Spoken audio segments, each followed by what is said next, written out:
It is officially time for the 2025 Toronto Blue Jays season. Buckle up.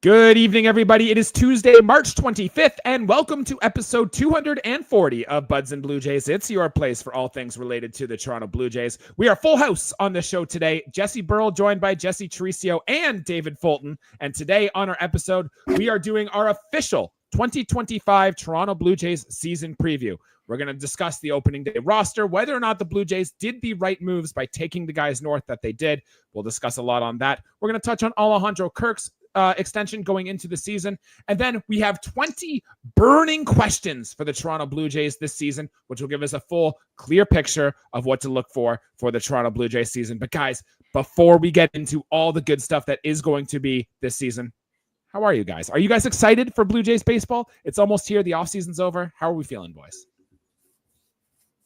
Couldn't be more excited. Finally, some meaningful baseball for the first time since last May. So as the new slogan is, let's light it up.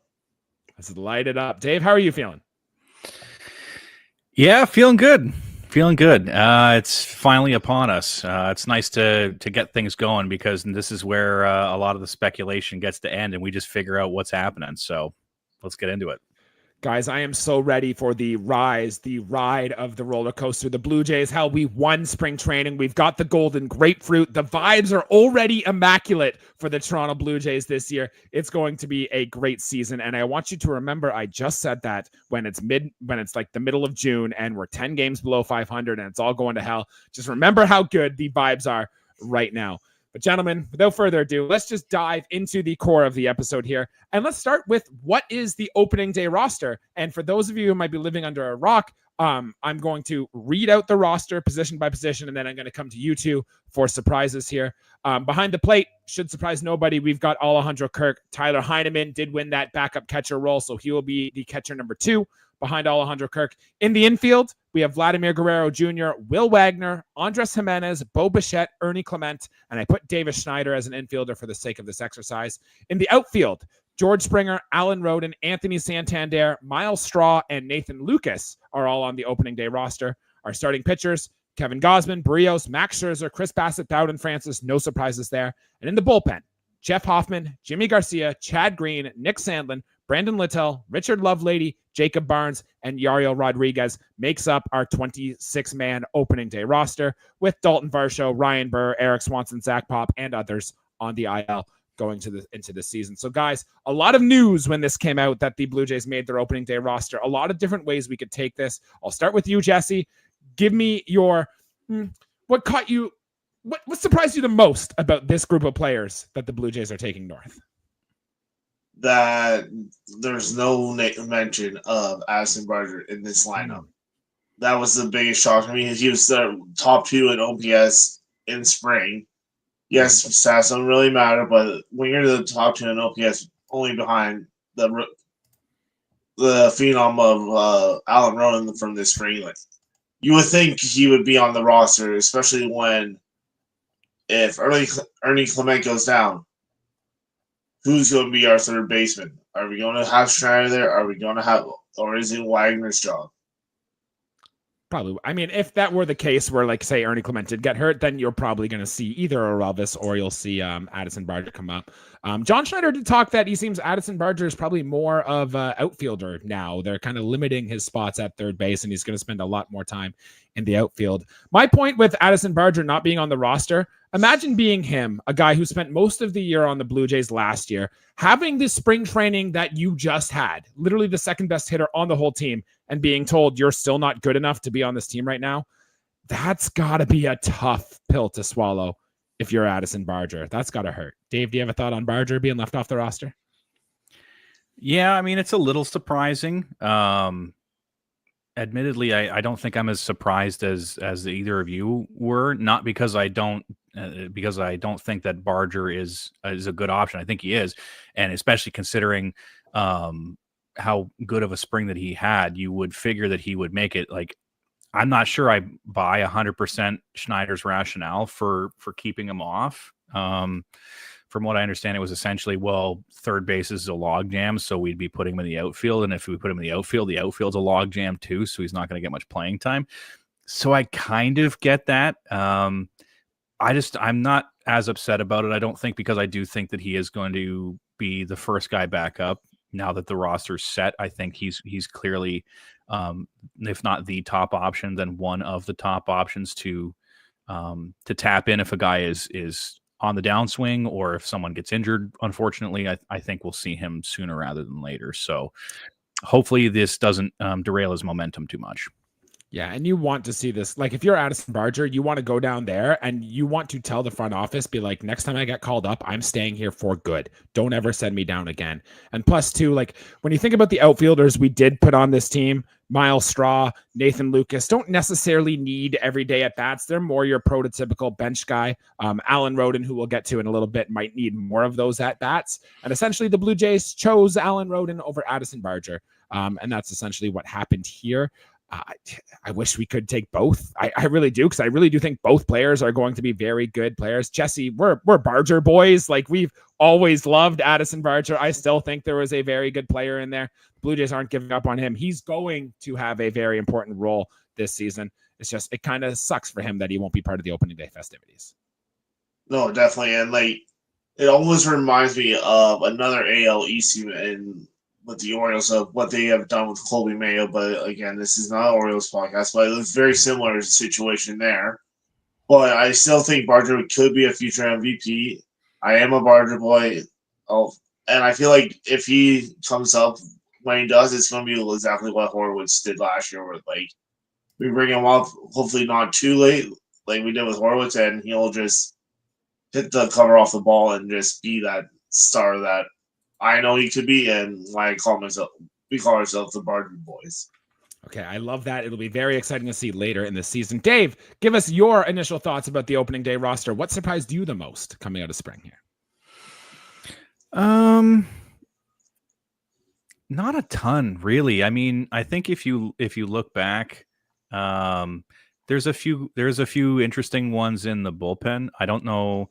I know we talked a little bit about, like, maybe Lovelady is the one that is in that 8th spot. So that was a little bit of a surprise, and Yarbrough not being on this was a bit of a surprise to me, given that we don't really have a ton of lefties to work with. Mm-hmm. Don't get me wrong. I think Brendan Little's pretty good, but having 2 lefties is better than having 1, in my opinion. But apart from those, and I guess, like, I have such a hard time caring about Miles Straw. Like, I don't have anything against the guy. I look at guys like that and I'm like, I'm going to see you for the 8th and 9th innings of blowouts, and that's it, to play the defense. Kevin Kiermaier role of last literally year. Yeah. I mean, and Kiermaier was actually Bradley Zimmer's a great comp, because Kiermaier at least still had some offensive pop. Bradley Zimmer, I remember him almost not at all for the time that he was on the Blue Jays. I remember watching him hit a home run, and everything else about him on his tenure was a blur. So I'm anticipating that Miles Straw is going to be that guy for me, where every once in a while he'll get subbed in the 8th inning for defensive center field. I'll be, oh yeah, Miles Straw's on the team, and that's it. So apart from that, though, like I say, I think everybody that is on the roster otherwise definitely earned a spot. I mean, apart from Barger, arguably. So, yeah. Okay, guys, we have to talk Alan Roden. Are you kidding me here? Like, 9 minutes into the show, we have yet to speak about Alan Roden making this team. What a spring he had, from Ross Atkins calling him out at the start of spring for him doing what he did this spring. I could just go out and read out his stat line, what he produced. It wouldn't even do it justice. I think the biggest thing I like the most is he walked twice as much as he struck out, and the contact profile is immaculate. If you look up some of his StatCat stats, it is red everywhere on the barrel. Great bat control he has too. He hits the ball in the air to the pole side. He does a little bit of absolutely everything. And he straight out came out and won a spot on the roster. John Schneider said in the telecast today that, or I guess the last game they played, that Alan Roden's also gonna play. Like, they're not bringing him up just to sit here and ride the pine. Like, Alan Roden is probably going to be in there against almost every single right-handed pitcher they see. And Baltimore's got a lot of them. So I think we're going to see quite a bit of Alan Roden, maybe even in center field, because we saw him get into there a little bit in spring. And if it's going to be him and Miles Straw platooning a little bit in the outfield with Nathan Lucas getting in there that bit as well, I don't know, guys. Like, I want you to give me like a hype check here on Alan Roden. What are we expecting from the rookie here this season? I don't want to go too high, but like if he continues this and he can perform, play defense, and doesn't really have that like rookie slump like how we saw with the young kids last year, AL Rookie of the Year potential right there. Yeah, I mean, there's a lot of names, but like all he's got to do is just keep doing what he did this spring, and you could see it. Dave, give me your thoughts on him. Yeah, I mean, truthfully, I don't know if there's much else I can say, because just a couple episodes ago, when I was here filling in for Jesse, I was gushing about him. I couldn't get enough of the guy. Everything I was seeing out of spring training, I said at the time, this guy has the chance to be the best rookie on the team, if not one of the best rookies in the American League, and I stand by that. I mean, again, we'll have to wait and see, because obviously the longer we get into the season, the better we're going to know. But if he keeps this momentum up and keeps playing the way that we've been seeing him, he has every chance of being in that conversation for Rookie of the Year in the American League, and unquestionably the best rookie that we've had on the team, not just this year, but in quite a few years, like since the original group of guys came up with Vlad and Bo and Cavan and all those guys coming up all at the same time. Like, who's a better rookie since then? Right. That's a great question. I was actually going to say, Dave, fill in the blank. Alan Roden will be the best rookie since blank. Blue Jays rookie since blank. Yeah, it's got to be one of those guys. It's got to be. Yeah. I don't know if he's on the same plane as Vlad. That's a really tough comparison to make. But best rookie since Bo, maybe. Yeah, maybe. And Bo was dynamite the second half of 2019, so he was very good. I think that's a good call. If not, are we going back to like Eric Hinsky in the early 2000s? Like that's how long it's been. Or Kevin Pillar and all that. Yeah, like there's not a ton of names. So sprinkle in your bets on Alan Roden. Guys, does Alan Roden crack your opening day lineup on Thursday? Is he in there against Zach Eflin, the righty? He has to be, with like what he's done for the fans and like the hype everyone has around him. Like everyone wants to see Roden. Like I'm ready to buy his jersey once I saw his number revealed. So he's in left field then. Santander's your DH, and then you go. No Will Wagner then in this scenario? Well, it'd be nice to see Wagner, but Roden deserves to be there opening day just from this spring and the hype that it has, and probably the buzz that's going around about him. So it's like, does Schneider really want us to hate him all first game of the year and not play him in the lineup? We will find a way. John Schneider actually talked quite a bit too about he thinks he should do more platoon advantages, set his pitchers more with all that stuff. So I think we're going to see even more of crazy lineups, different hitters hitting and different things. And I can't wait to gripe about it later on the show. Dave, you talked a little bit about the Ryan Yarbrough decision. Now, it seems like he opted out of his contract. He is officially a New York Yankee. So we will now try to hit off Ryan Yarbrough. I don't know exactly what happened here, but it sounds to me like the Blue Jays told Yarbrough and his camp that he was not going to be on this opening day roster. So he exercised his opt-out and looked for other teams to sign with. And sure enough, the Yankees signed him off of a big string. Do you think it was a good decision by the Toronto Blue Jays to not include Ryan Yarbrough on this roster, if that was the case?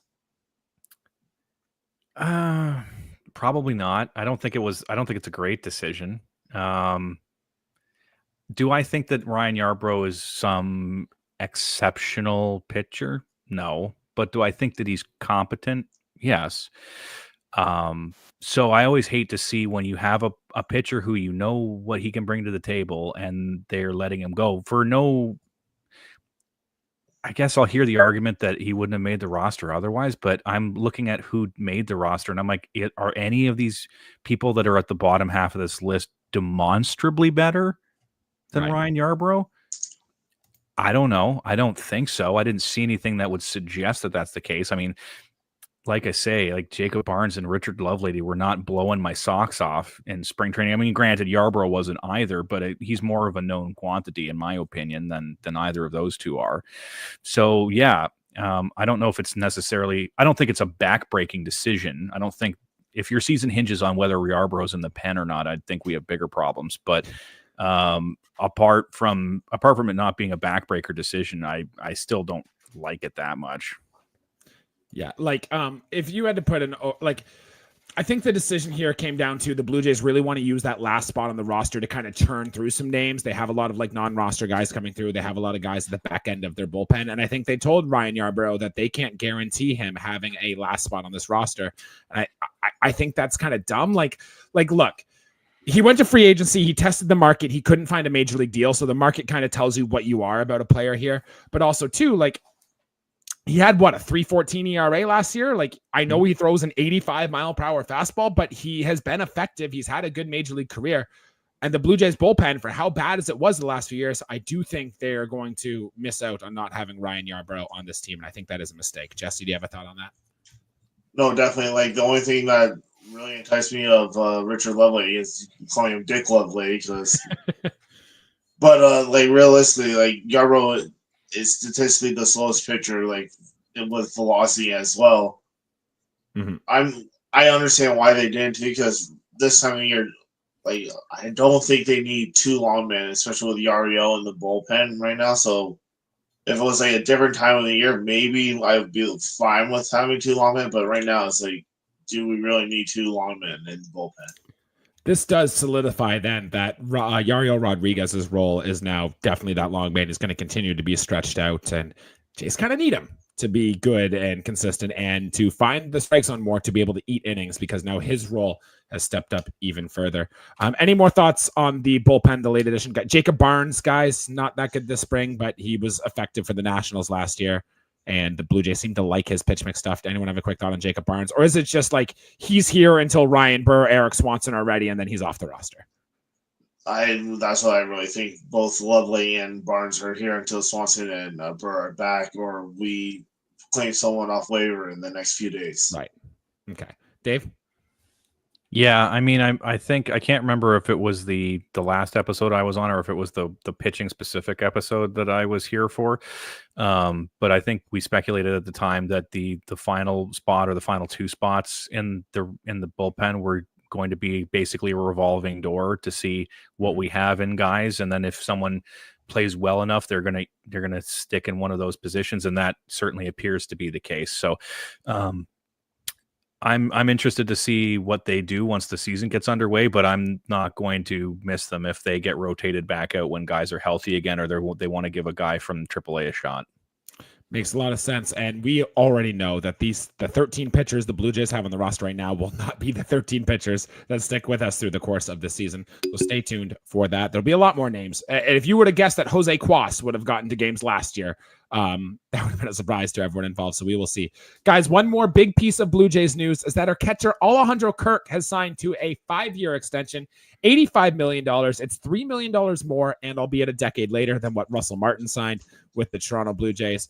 Guys, not the extension we thought we were going to be getting this spring, but still a very key extension for Alejandro Kirk, making him a Blue Jay for the next 5 years at least. He is the third player that the Ross Atkins, Mark Shapiro group has given an extension for 3+ years, joining Jose Barrios and Randall Grichuk. Guys, thoughts on the move? Jesse, we'll start with you on Kirk's extension.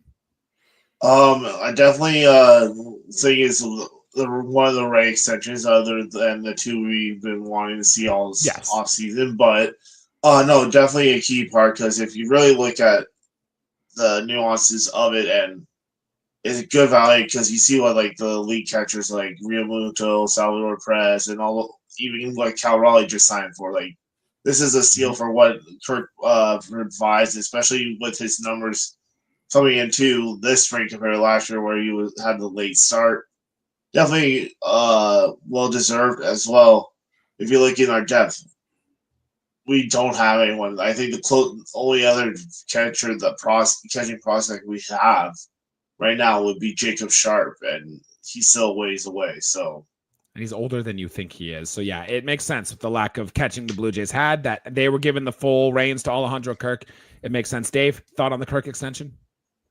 Yeah, I think it's the right move. Sorry about that. My alarm just went off. I think it's the right move. I don't hate the number. 58 million feels like a good amount. 5 years feels like a good amount to kind of evaluate where you are after that amount of time, especially at a position where it is so much a question mark once the guy gets to a 30, whether they're going to continue to catch or not. You know what I mean? So I think it makes a ton of sense. And I think really, if you can continue to get the kind of good defensive play that you expect from him, the really good framing data, especially at the bottom of the zone that we've been seeing from him, and you get a bit of a return to form offensively, I think that has every chance of being a very, very valuable contract for them to keep a guy like this fairly cost controlled for 5 seasons. Yeah, I've been talking up Alejandro Kirk forever. Like, the contract isn't crazy because it doesn't prevent you from doing anything else. It's not like a burden on your franchise or anything here. And also, too, guys, like, Alejandro Kirk has been improving so much. His defense behind the plate has got so good. His bat speed has gotten better. He started running faster. He started throwing harder. Like, he tore down the trough. He tore down the trop, for goodness sake. Like, Alejandro Kirk has been phenomenal, and I'm glad they got this deal done now when they did, because you run the risk of him putting together what we all think here, at least I know Jesse and I think, is going to be the best year yet of his career. And then having to cost him even more money. Getting this deal done, I think, is an A+ no-brainer for the Toronto Blue Jays, and I'm happy to see that. All right, guys. Any last thoughts on opening day roster? Opening day starter, for example, is Jose Barrios the right move here before we get into our burning questions? I wouldn't pick any other one other than Don Francis, but I feel like that'll be next season for him. Yeah, I mean, it's still maybe a bit away. Gosman was probably the other choice if it wasn't Barrios, and I think this will be Jose Barrios' second with the Blue Jays, and like maybe fourth if you include his time with the Minnesota. So quite a bit, yeah. All right, guys, let's get into it. Let's get into the 20 burning questions we have for the Toronto Blue Jays this season. And guys, we're going to cover a little bit of everything, a little bit of all players, but I think after all 20 of these things, we don't have to go into too much detail through all these here, but I think they will cover basically every single storyline that we can get from the Toronto Blue Jays this season. And the first one, guys, every team, every sports team, not just baseball, rides on the event of your star player. So the first question I have in this 20 burning questions are, will we get MVP caliber seasons from Vladdy and or Bo? And Dave, we'll start with you. What are we going to get from these two key players from the Toronto Blue Jays this year? I think it's a bit of a question mark for Bo. I'd love it if that was the case. But it's so murky for him just because there's been so much swirling around him and what the heck was last season. You know what I mean? So I don't feel a ton of confidence to say that that's the case. But especially given the contract situation with Vlad, yeah, it wouldn't shock me at all if he has an MVP caliber season, because that is exactly the kind of medicine that we'd be forced to take. You know, I've said it many times. If we didn't sign him 4 years ago, we should have signed him before the offseason. So, right. Excuse me. So if he does have an MVP caliber season, I would expect it to be him. And yeah. Jesse, Bo, Vlad, what should our expectations be for these players on the field this year? If Bo keeps playing like how he did in spring this year, then nuance a foreshadow of the season, we could have 2 MVP caliber players, especially contract years. But I just see more Vladdy having possibly be the MVP this year, with especially with if you listen to the bold predictions, what I think he'll do. But if they are having that season, but the team isn't good, I can see them just using that for our advantage at the deadline. How worried are we about Vlad having a season like he had in 2022 and 2023, where he was good but not so great? Are we worried that might be on the horizon here for Vlad? I do have that worry, but it's because if you look at his career, it's he's only had 2 really good seasons, so it's is he just going to be a happy medium of those for his career, or are we going to get what he had last year in 21? It'd be very interesting to see. I think the Blue Jays, if they want to get to where they say they want to go, then having that WRC plus of 160 Vlad that we saw in 2024 and in 2021 needs to be there. I don't think the Blue Jays are getting there without that. So that guy needs to be here, and it's going to be one of the most pressing issues. Dave, Bo Bichette, just real quick before we move on to the next one here. We knew who he was for the last 3 years. He was a stud. He was leading the American League in hits last year. Dreadful. Springs look good. Exit velocity numbers have been good this spring. What do you expect from Bo Bichette on the field this spring or this season? Sorry. I think it's going to be more of a return to form based on what I've seen so far and what I'm kind of hoping is going to be the case, because I think we have enough data at this point to say that the Bo from 2 seasons ago and 3 seasons ago and 4 seasons ago is more him than what was going on last year. Last year seems to have just kind of been this weird anomaly for him. So yeah, I wouldn't be surprised at all if he's back to form. So not necessarily an MVP caliber type of season, but a very useful, very productive season that we're used to seeing from him apart from last year. Okay, and we will take that. And with that, that'll kind of lead me into my second burning question for the Toronto Blue Jays this year. Will either of these players get an extension this season? Jesse, your bold prediction was we would sign both by opening day, and you've got about 36 hours left on the clock for that bold prediction to come true. Guys, Dave, we'll start with you because I don't know if we have your thoughts yet. Will we get an extension with one or both of these players before the season's done? It'll be a storyline all throughout the year. At this point, I have to say no, and I don't want that to be the answer. But my thought was that Bo was going to be a no matter which way we sliced it. And now that it's not done for Vlad by this point, I don't know. I mean, there's an argument to be made that it gets done mid-season if he's like going superhuman level and it's like, oh crap, we have to sign him right now or it's going to get even worse. Maybe, but it certainly to me seems to be swinging towards more no for both of them, that we're going to get to the end of the season and be like, are we keeping both? And if not, which one? Right. What do you guys take from Mark Shapiro's comments the other day about we are quite certain?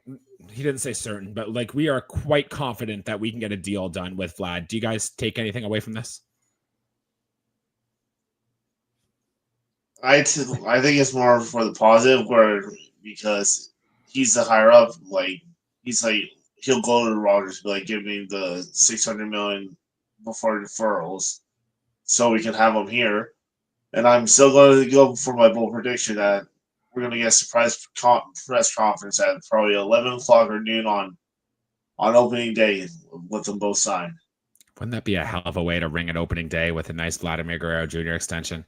God, I'm with you, Dave. Like, I don't think it's going to happen, but Jesse, I would love it so much if we were able to get that through Vladimir Guerrero Jr. We will see. All right, guys, next burning question for the Toronto Blue Jays this year, and we've kind of already touched on this one, but what will Alan Rodin's impact be on this team? And I bring this up because the Blue Jays kind of need that spark from somebody else in this roster. It still feels like a roster that's one bat short, and Alan Rodin could be that player that gets us into it. Guys, how will he impact this team? Whoever wants to go first, take it away. I mean, it's really tough to say at this point in time. That being said, if he can continue to have the kind of momentum that he's built up for himself, if he continues to come as advertised from what we've seen out of spring training, I don't know if any of us are suggesting that he's going to be hitting 400 deep into May, but of course, but if he's still playing to that same caliber and he's keeping the walks up, the strikeouts down, is consistently getting on base, that's huge. That's absolutely huge. I know I said on the previous episode I was on, if we can have one or especially two credible threats at the plate on either side of Vlad Jr., that's going to unlock another level for him. And if Alan Rodin continues to play the way that he has, he can absolutely be one of those guys where you get into the season and it's like, we didn't know who this guy was before right now, but now we have to really think about game planning for him. And that makes everyone's on the other side of job a lot more difficult if you have to work around him, and you would hope that you have one other guy that's really, really going hot. And it's like, what do we do? Who do we pitch to here? Right. Mm-hmm. So that's the kind of impact that he can have if he continues to play the way that he has been. Yeah, Alan Rodin is going to get at-bats. He's going to get pitched to. He's got to make sure he can do damage on the pitches he gets, or else It's hitting in the majors is hard, and we've seen even the best prospects in baseball struggle a little bit. So we kind of want to see Alan Roden hit the ground running here. Jesse, do you have a thought on Alan Roden and what to expect from him this season?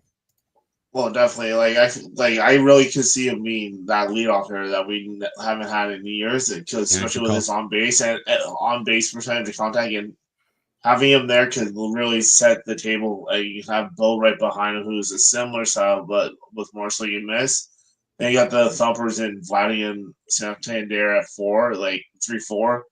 That could be a good start at top 5, the Jays had back in 21 when we had prime springers. Then you had Simeon, then Bo, then Vlad.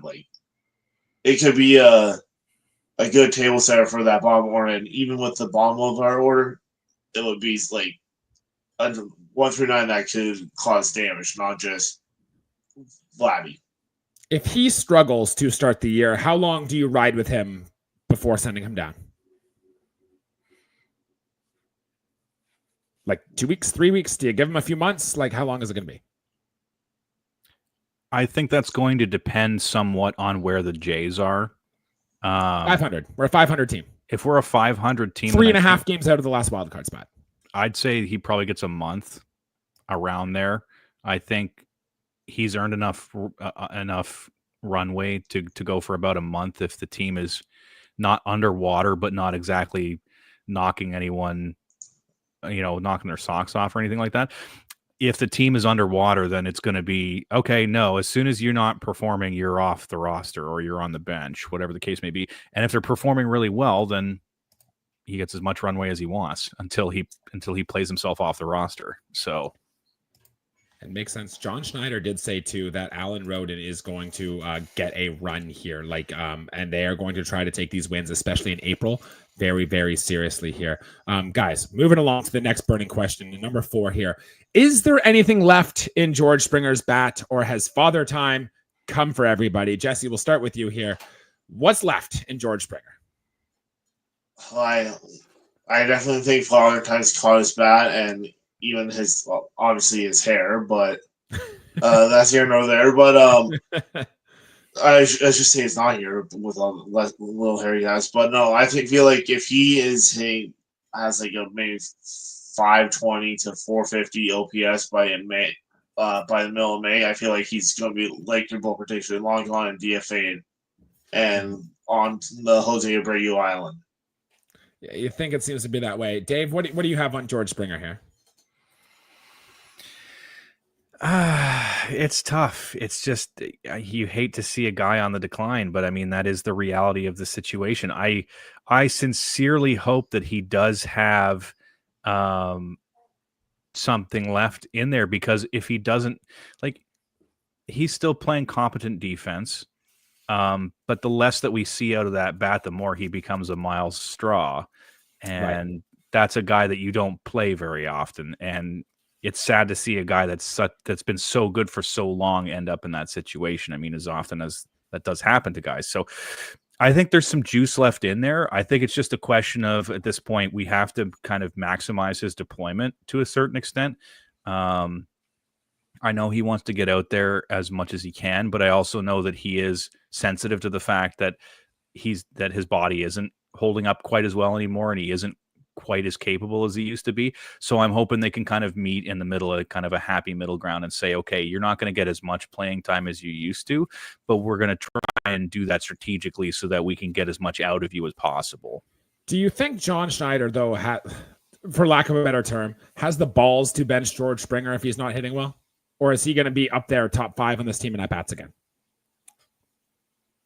Because I don't think he does. I don't think John Schneider has what it takes to tell George Springer that you're not hitting, you can't play right now. I think he's going to just run him out there still because, veteran experience, the guy's done it before, et cetera, et cetera, et cetera. And he believes our analytics are going to hit a hot spell, and the khakis will tell him to play him.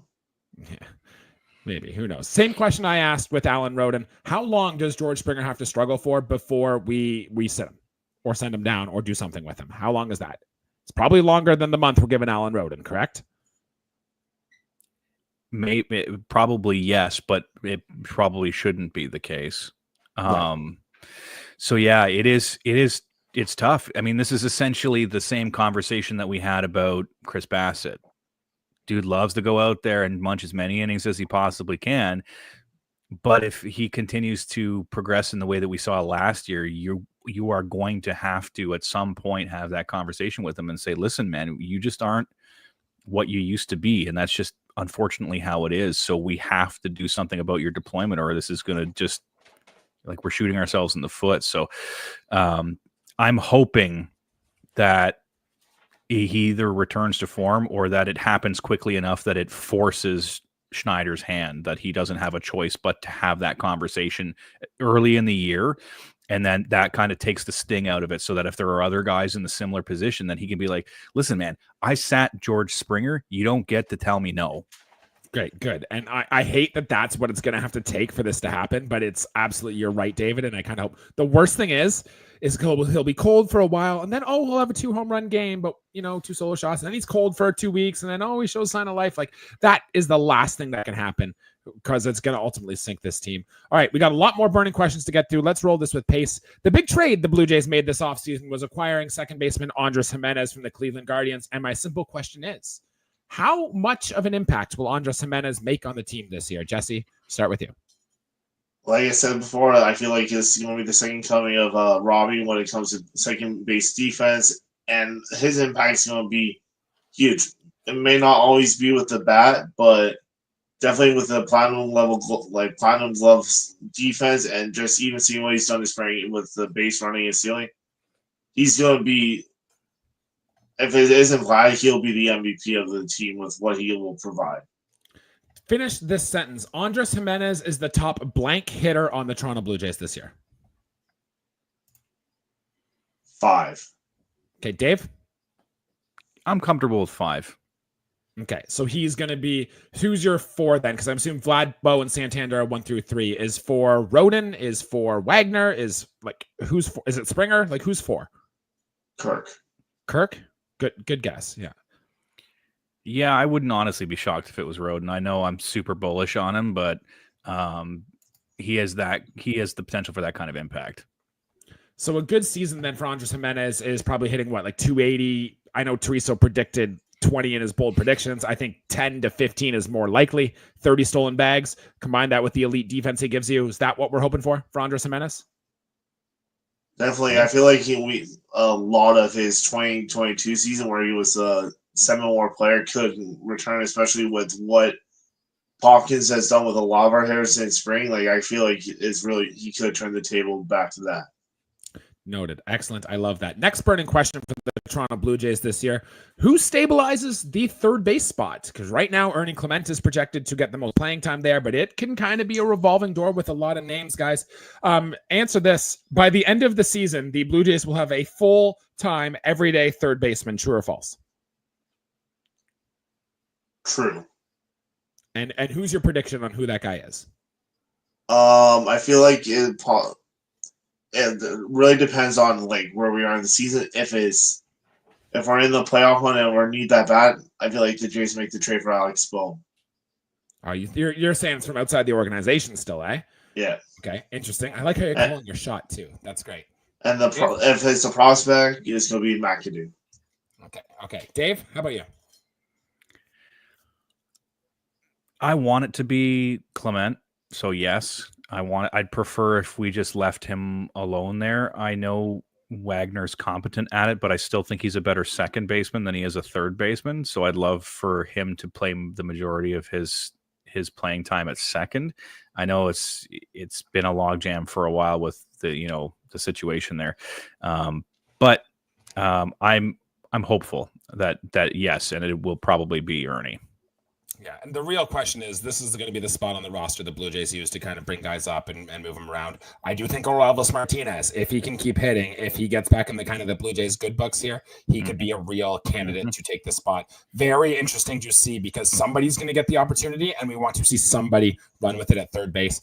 Very interesting storyline to watch this year. Next question, guys. New free agent addition, Anthony Santander. Tony Taters, as the streets are calling him here.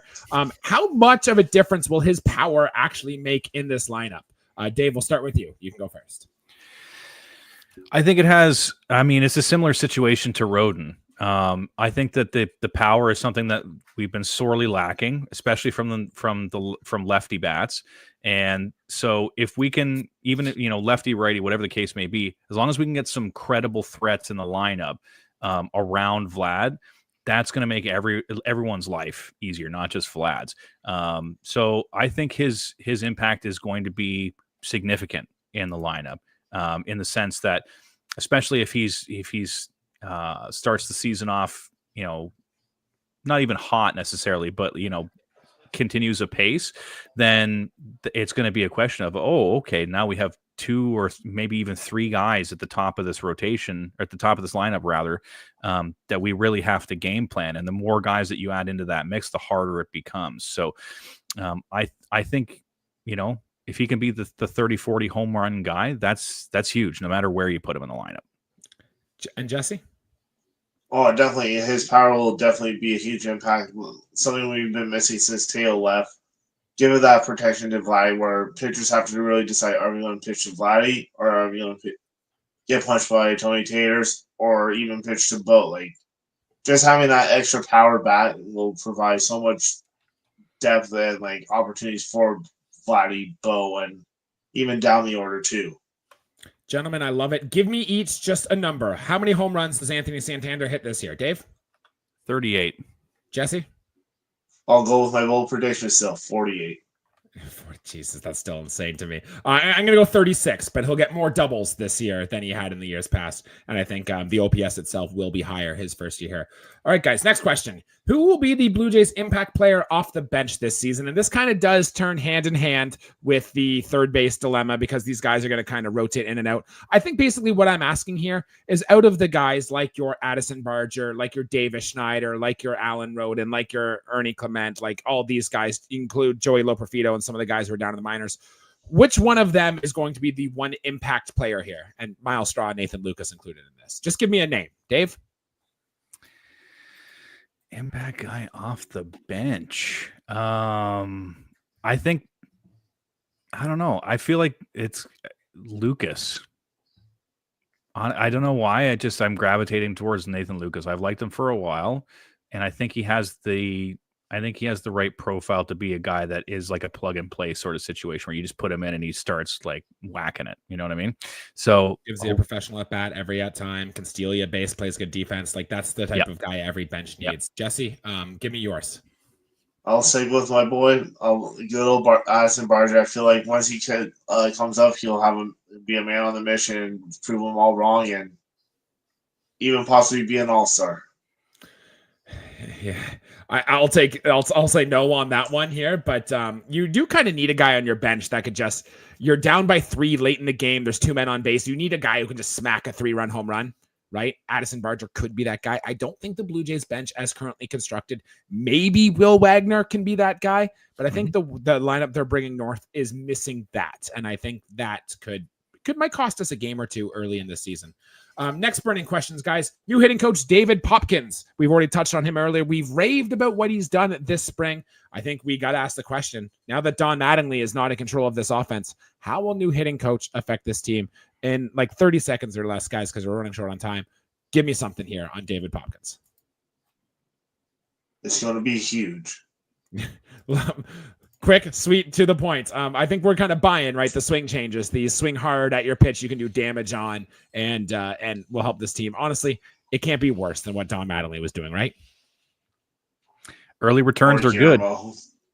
Early returns are good. It will be worth watching, especially when you look at the data to see how like swing changes are, to see what the Blue Jays kind of attack is at the plate. And if the offense does boom, like we know the players on this team can make happen, then we will be giving David Popkins and company a lot of work. I think it's a very important thing to watch this season. Into the second half of our 20 burning questions for the 2025 Toronto Blue Jays team is going to the starting rotation. And although we have a bunch of names, it's a pretty old starting rotation with only Bowden Francis in his 20s, and he's in his late 20s at that. So the question is, will our aging starting rotation be able to hold up for the long grind of the season? Dave, what do you think? Largely yes, but not entirely. My thought on this is that most of the guys are going to be mostly healthy, but I do feel like someone's going to break down at some point in time for hopefully not a long time, but I definitely think we're going to see a couple injuries this year. Right. And then that kind of leads into another question I had a little bit later. It's number 14, but where will the starting pitching depth come from, guys? Because I don't know if you've looked on the 40-man roster right now. Jake Bloss is the only name who is currently healthy that is also on the 40-man roster that is a regular starter on this thing. There is nobody else in this starting pitching thing. And I think if the Blue Jays do disappoint this year, it's going to be because one of our starters gets hurt and we don't have enough quality starting pitching in behind them. Jesse, are we off base here, or how do you feel about this? Definitely on base with like the worries of our depth, but I feel like our rotation is going to be like a fine wine better with age. Okay, I really do hope so, because we do need to say that. Now let's get into some starting pitches individually, and we'll start with Kevin Gausman, guys. And will Kevin Gausman get his velocity on his fastball or that movement on his splitter back? Now, early returns this spring are that the fastball velocity looked up. He did seem to be getting more sharp movement with his splitter, but in his last start in spring training, it kind of seemed to be down again. And then he went out and faced a bunch of minor league hitters and struck out like 10 of them. I'd hate to be a minor league hitter, by the way, who would have to go up against Kevin Gausman. Seems like a rough thing to get, but he looked good in the second half last season. He's finally fully healthy. I think getting that back from Kevin Gausman can take him to the next step, take him another level forward, and show that he's not just getting old. He's actually going to be a good quality pitcher again, guys. Do we believe that, or do we believe that, no, it's father time is coming for everybody, Kevin Gausman included? I think he's back per se. Like I feel like his velo and all his work can be back, but I just don't think he'll have that strikeout rate like he had the first few years. So I think now he'll be more pitching to contact, which could be disastrous depending on where he's pitching. But with this defense behind him, could be good too. So there is that. Dave, do you have a thought on Kevin Gausman? Yeah, I think as far as what we've seen so far, that the velo and the movement is going to be back largely to what we expect. Whether that translates into him bouncing back to the form we saw 2 years ago is still remain to be seen. I'm you know how the aging curve goes for pitchers, so we'll see. But I am optimistic. All right, guys, next burning question for the Toronto Blue Jays. And Jesse, I'm afraid to start with you, but I will start with you on this one. And it is just as simple. Who is the real Bowden Francis? Top 10 Cy Young. Like he's gonna find, he's not gonna throw a no-hitter every game like we saw at the end of last year, but I feel like he's gonna be a mix between what we had there and but a little bit down like from those no-hitters. But like he's gonna probably be I also call it a low 3 ERA with probably 15 to 18 wins. Jesse, starting the 2026 season, Bowden Francis is where in your starting rotation? The ace. Oh, wow. Dave, that seems insane. That's insane is the wrong word. That seems wild. It is in the possible range of outcomes, I guess, but I don't think anybody other than Jesse here is predicting that. So you tell me, Dave, who do you think the real Bowden Francis is? I think he's closer to the guy that we saw second half last year than he is to the guy that we saw at the beginning of the year. I do. Okay, and that's good. I think I've said it a couple of other times that it felt more to me like a switch flipped, and that this is like the new mode that he's in. So yeah, I don't know if he's going to end up being, you know, ace caliber, or if he just settles into being a very solid middle of the rotation guy. But either way, you need guys of all stripes to make a starting rotation work. I do think he's going to be good. I do think he might have the odd blow up start here where he gets a little homer prone. The BABIP was really low, but also then maybe he's got the skill set that can induce a low BABIP. So you don't know if those are correlated or if it's luck or what it is. I'm very excited to see though what could happen. I do like that he finally had a good start his last spring training start too, because he was kind of poor this spring. So it was good to see that getting back together. To finish up the starting rotation, guys, Chris Bassitt. And can Chris Bassitt get his command back? We talked a lot last season. His season very much fell apart because he was just walking too many guys. I think one of my favorite stats, I brought it all last year, Kevin Gausman only had 2 starts all season where he didn't walk a batter, and they were both against the Chicago White Sox, and they were one of the worst offenses in the history of baseball, so it doesn't count. He's looked better this spring. He's been throwing a lot more strikes. I think with a better offense in front of him, he wanted to pitch as many high stress innings. So maybe he doesn't have to worry about being so fine with his pitches. There's a lot of ways this could go, but are we going to get anything here? Can Chris Bassitt get his command back? Jesse, let's start with you. I feel like we can get him back, get back to somewhat what he was his first year in Toronto. I feel like a lot of issues was he was trying to nibble too much on the edges of the plate, which, again, it could go 50-50, and he wasn't getting the call. So hopefully he's a little bit more on the black where they can give him those calls on the outside or the inside. Dave, how do you feel?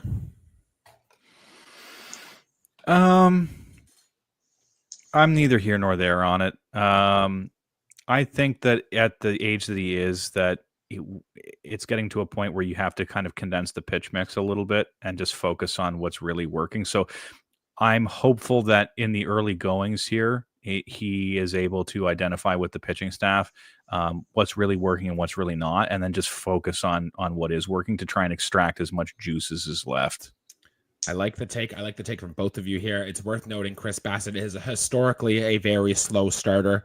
We want to see that be changed, be gone. That narrative needs to be over going into we need to see Chris Bassitt, that first start against Baltimore, shove. And we need to get that out of the way early here. Next, guys, Alek Manoah will be a big mid-season talking point this season as he battles back from Tommy John. And I think the question simply is here, how will his return impact the club? Jesse, we'll start with you. How do you thought about Alek Manoah? Oh, I definitely feel like it'll help. Just not even on the field, just having that depth, like finally coming back from all our TJ pitchers that we have all through our system. But with him returning, I feel like seeing how he can finish last year before the injury and now seeing how he looks and how he was pitching in those few bullpen sessions we've seen, I feel like he could possibly bring that like Hyun-Jin Ryu back in 23, that 6 starter where he's actually reliable and we don't have to use a bullpen day. Dave?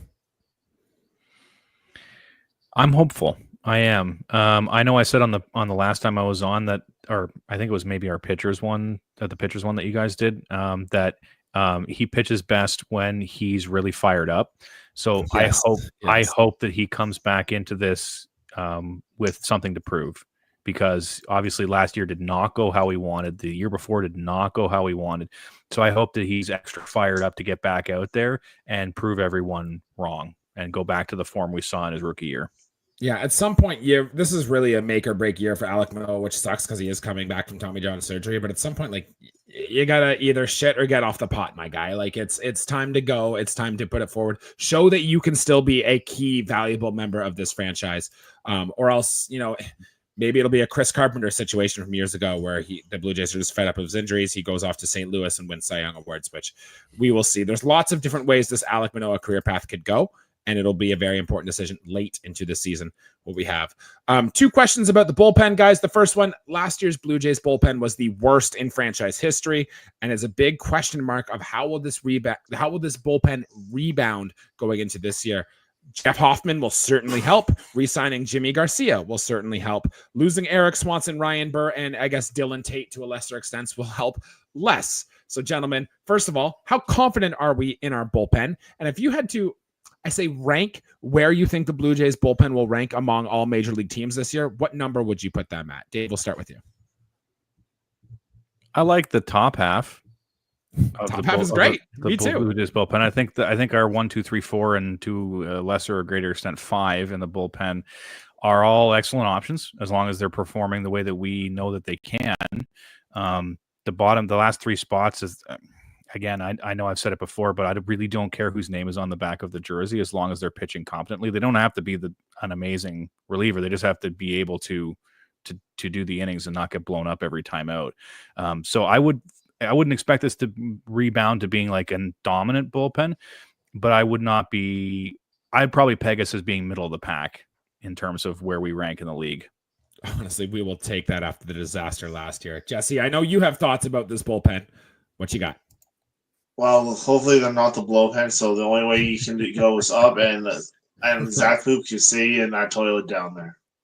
He's been dealing with an injury right now, so he won't be out of the team out of camp. And I knew that would make you happy coming forth, and other Blue Jays fans too. I know I was on the Sports Avenue podcast, and they were with you, Jesse. They did not like Zach Pop at all either, and they were wanting to see him flush down the toilet. Dave, I think you nailed it with the real answer. It's going to be a bunch of different guys, and law of averages just tells you there's no way they can be this bad. I do think we're sleeping a little bit though on just how good Jeff Hoffman can be. He's been one of the best, like him and Emmanuel Clase have been two of the best pitchers in baseball over the last 2 seasons. And I think we're going to get more of that going forward. It's going to be electric to see what he can do here.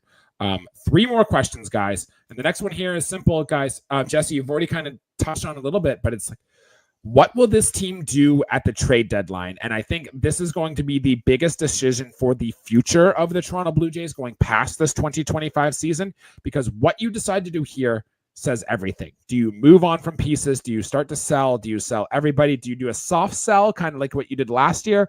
Or are we adding to this team to take one more run at it? I guess, yeah, I don't know. Tell me what you think will happen and what you want the Blue Jays to do. Jesse, we'll start with you.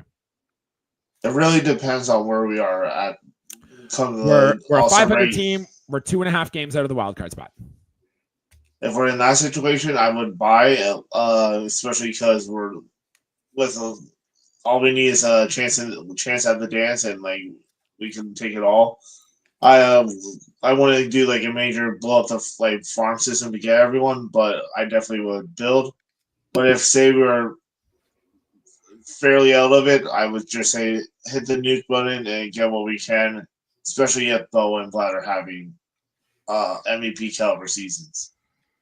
Yeah, if they're having great seasons and we're still losing ball games, then yeah, you have no choice. You have to pull the plug and get ready for a long rebuild for the Toronto Blue Jays, because it's not going to be pretty.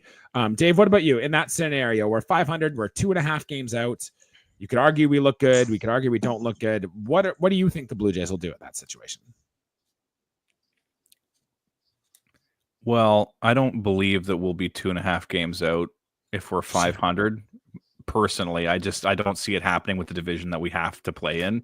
Okay. But let's assume that it is the case, and that is truly where we are.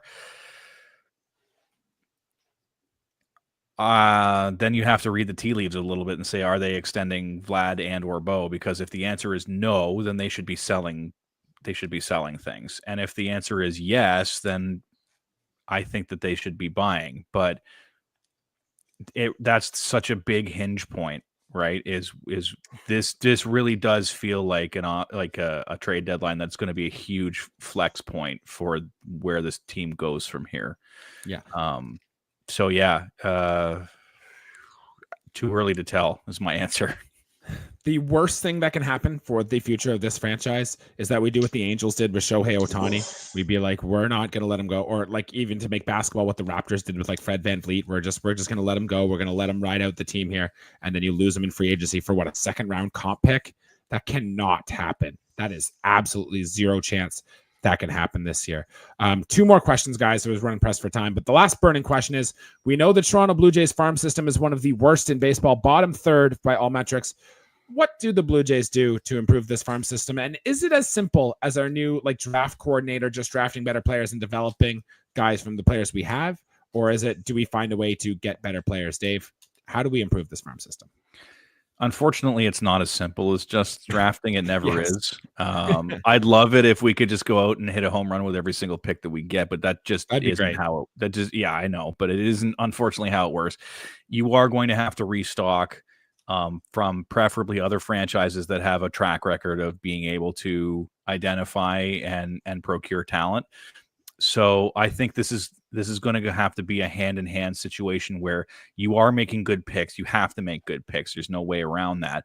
But you do also have to marry that with some very smart trades or pickups or Rule 5 draft stuff.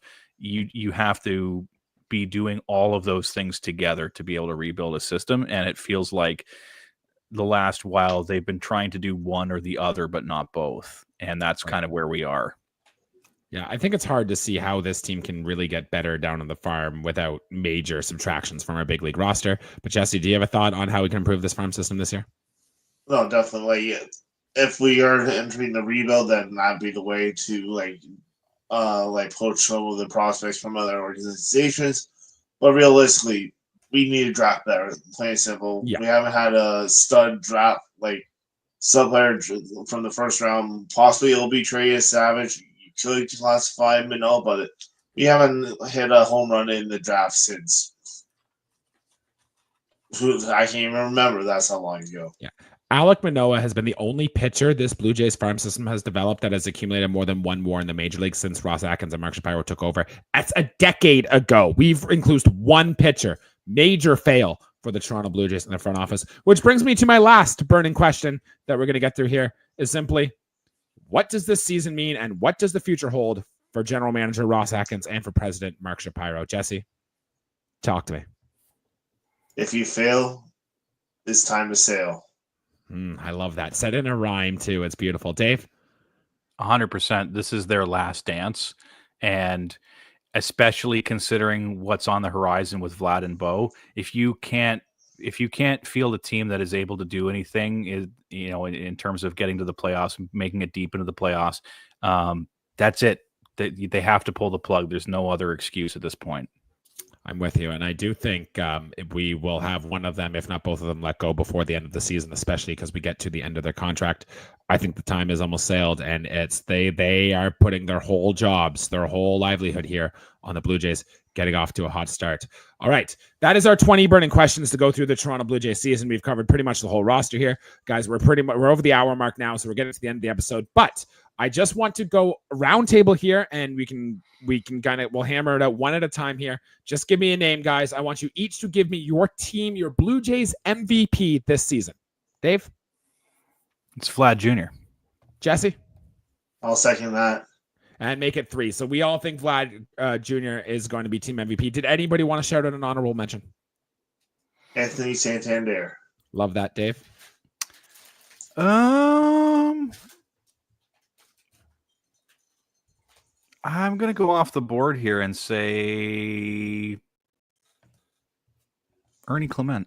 I was going to say Ernie Clement. I guess I'll have to say Bo Bichette because somebody has to say Bo Bichette on here, so it'll be me. All right, guys. Cy Young. Who is going to be the Blue Jays' best pitcher this season? Jesse, we'll start with you. Who else would I pick? But Albert Francis. Of course. You're a man of the brand. You got to stick with it. Dave? Jose Barrios. And I will go Kevin Gausman. I'm buying in fully of what he got there. So 3 different answers from the 3 of us for all here on the starting rotation. Guys, who will be the best rookie this season? So some guy who hasn't made the major leagues yet. I think Alan Rodden's still rookie, or Elvis Martinez still rookie eligible. I don't think Addison Barger is, but who's going to be the best rookie for the Blue Jays this year? It's hard to argue Alan Rodden, so... Yeah. If Barger was eligible, my vote. Yes, I think it's going to be Alan Rodden as well, but I do want to throw some love to Elvis Martinez. Guy could just match, and we do need some spot up there on that one. Which player is going to be the biggest surprise this year? Jesse? I feel like and take surprise any way you want, I feel like if there's a fire sale, and this is off the board, I'll say Rainer Nunez makes it up to the big club. Okay. Exit velocity monster. That would be a surprise for sure. Dave, do you have a surprise? I think Will Wagner is going to surprise some people this year. Yeah. I've been high on Wagner for basically since we got him, and I really do think that this is going to be like a breakout campaign for him. I love that. I love that call. The Blue Jays seem to love that as well. I'm going to go Nathan Lucas. All Nathan Lucas ever does is hit. He's done it his whole career. He's got a spot on this roster. He made this team. Professional at-bat guy. Kind of like his ceiling won't be super high, but I think he's going to be a nice, pleasant surprise and will be a fixture on this Blue Jays team for the next few years. Guys, biggest bust or the guy you think is going to fail the most this year. I'll start. It's George Springer. I don't think it can be anybody else, but I'll take the easy one off the boards. You guys can echo my answer or pick up your own. Jesse, give me yours. David Schneider. Ooh, ouch, that one hurts. Dave? I mean, unserious answer, Miles Straw. Serious answer, Tyler Heineman. I don't know what it is. I've never been sold on him. He is what he is. I don't know. Somebody's going to get a lot more at-bats than we think, though, in that backup catcher role. And right now it's Tyler Heineman, who I think has 1 home run in his career, maybe 4 extra base hits in his whole career. So yikes. But we kind of need a pleasant surprise coming from that position this year, honestly. And there could be some trendy names there. All right, guys. And final question. Give me a win total for the Toronto Blue Jays. And where do we finish within the division? And Jesse, you're up. Third in division, and I'm going to say 86 wins. Does that get us a wild card spot? Just barely. Okay, Dave?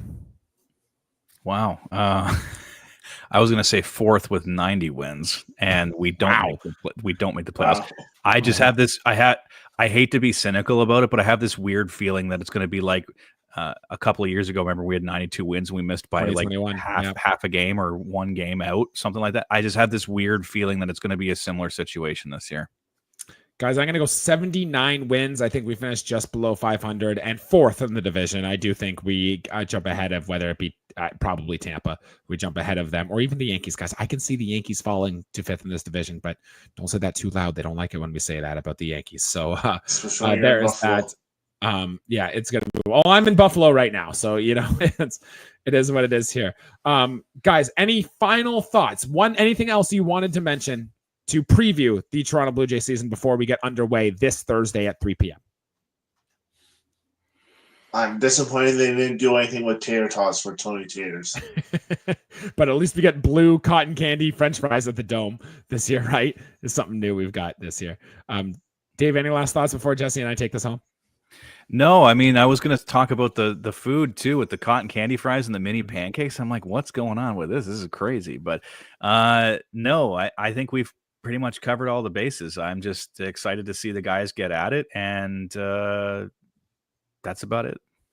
All right, guys, thank you all for joining us. We've got everything covered here for the 2025 Toronto Blue Jays season. Note, in season, we do series recaps. So our next episode will be coming at you Sunday night, where we recap the 4-game series against the Baltimore Orioles. And I would love to come on here and talk about a nice winning series, winning 3 out of 4 against the Baltimore Orioles. There's going to be a lot of baseball to coverage, a lot coming from us this season. Also, Jesse and I will be at the Dome on opening day. So if you want to come find us, we will be around. Send us a tweet, send us an Instagram message, find a way.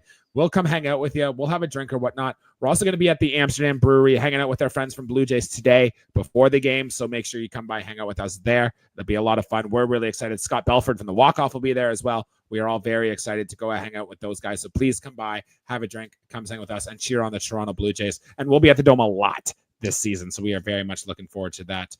Any last words, guys? Jesse? Let's light up the season. Slide of the season. We are officially in to the 2025 Toronto Blue Jays season. For David Fulton, for Jesse Tricio, I am Jesse Burrell. Thank you all for joining us, and let's go Blue Jays, and let's have a great 2025 season.